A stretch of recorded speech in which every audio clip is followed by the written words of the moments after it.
In this video, I will discuss why there is a paradigm shift towards the well-being economy, which is, as I defined in my previous video, is about shifting our current economies from ones based on material consumption and production, or in other words, pursuing growth, to a fundamentally different pursuit based on human and ecological well-being. So in this video, I will continue the conversation and the discussion by explaining the arguments that scholars have discussed on why this shift in the way we measure and approach economic development is necessary. And the material for this video was supported by a research article authored by Fioramonti and other colleagues. And you've got the details on this slide for you to have a look.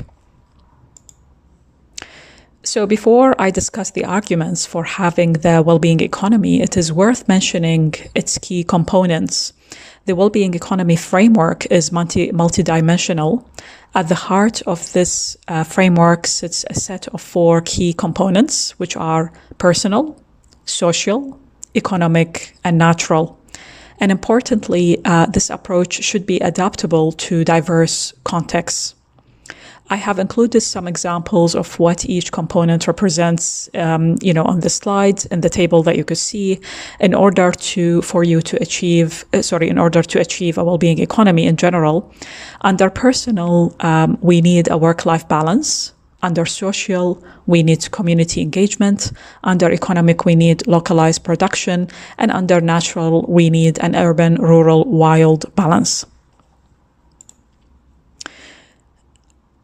So after explaining the well-being economy framework for you just now, I will now go through some of the key arguments for having these dimensions to understand economic development.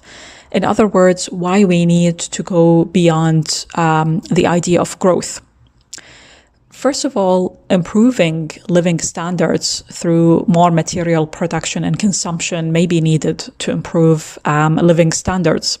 However, there is very little evidence of association between growth and well-being after a certain threshold of basic needs is achieved or reached.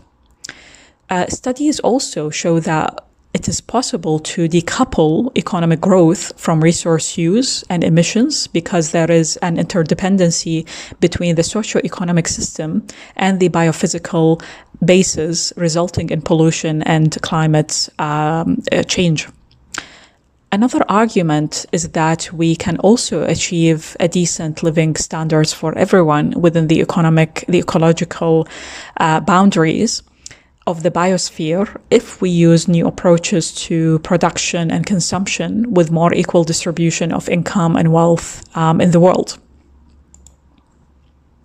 The well-being economy perspective also argues that continuous material growth is both unsustainable because it takes its toll on our natural resources and ecosystems, and also because it impacts our social cohesion and psychological and physical well-being.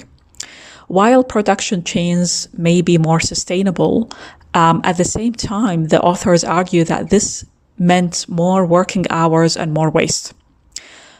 On the other hand, also, we've got inequalities, which have accelerated within countries with heightened psychological distress.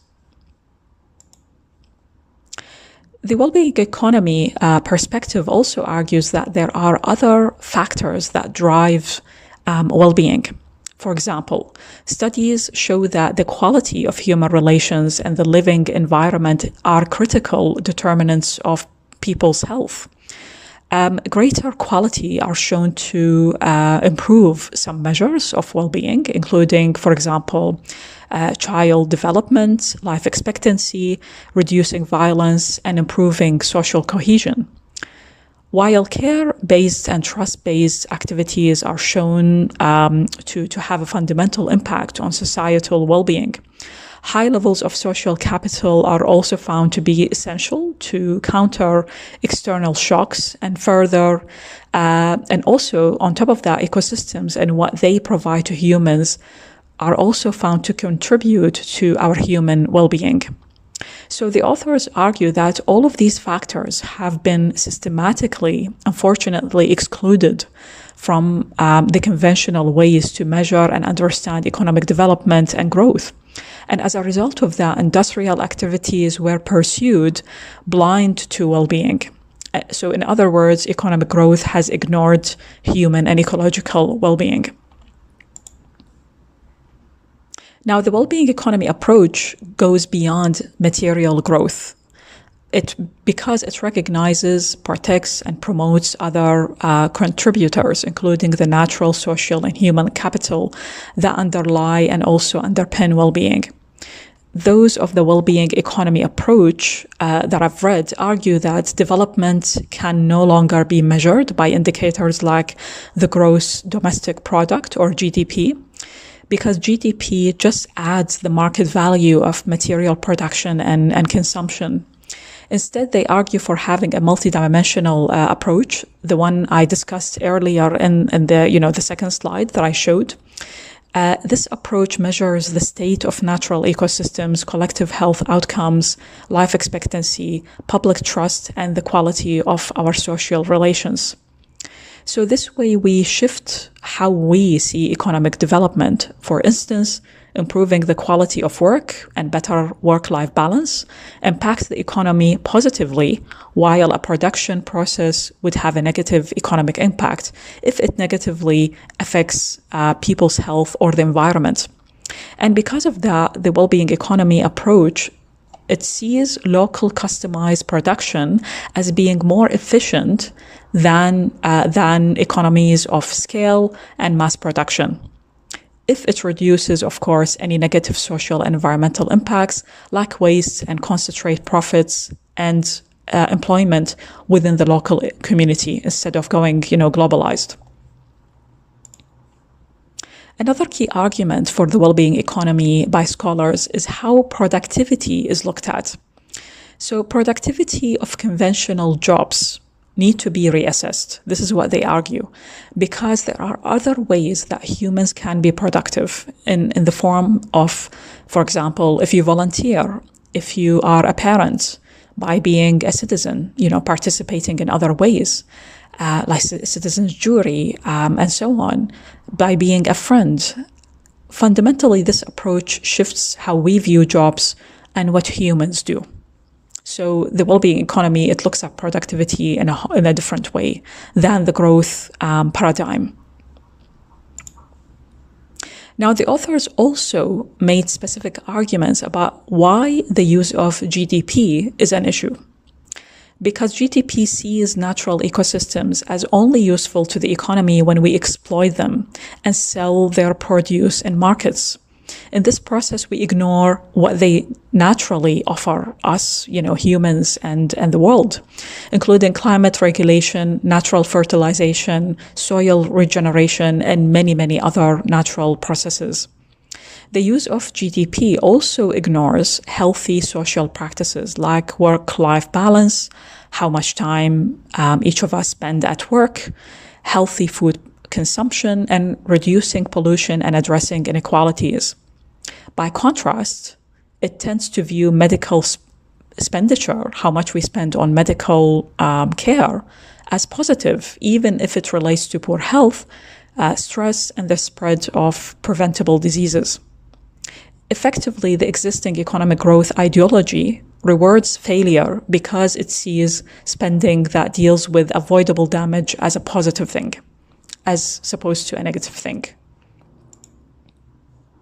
Another aspect that the authors discussed was how both the growth and the well-being economy perspectives look at profitability.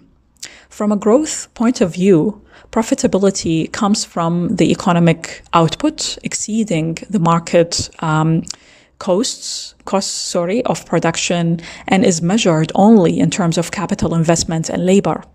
On the other hand, the well-being economy perspective or approach is about minimizing the costs for society and the environment and maximizing social justice and health. It therefore, because of that, it sees other indicators like work-life balance as making more sense because having a work-life balance would increase profitability because it frees up time for family care and improves non-economic aspects of well-being in many other ways. So when using GDP, we ignore the value of things like unpaid housework, family care, voluntary work, since all of these only recognize, since GDP only recognizes formal market-based work as official. So we could see that the well-being economy approach fundamentally shifts how we understand what creates value and when. It also refocuses economies and societies on a set of components within a multidimensional approach that is adaptable to diverse contexts. And in the next set of videos, I will also discuss how well-being economy can be achieved through policy and how to mainstream it and measure it.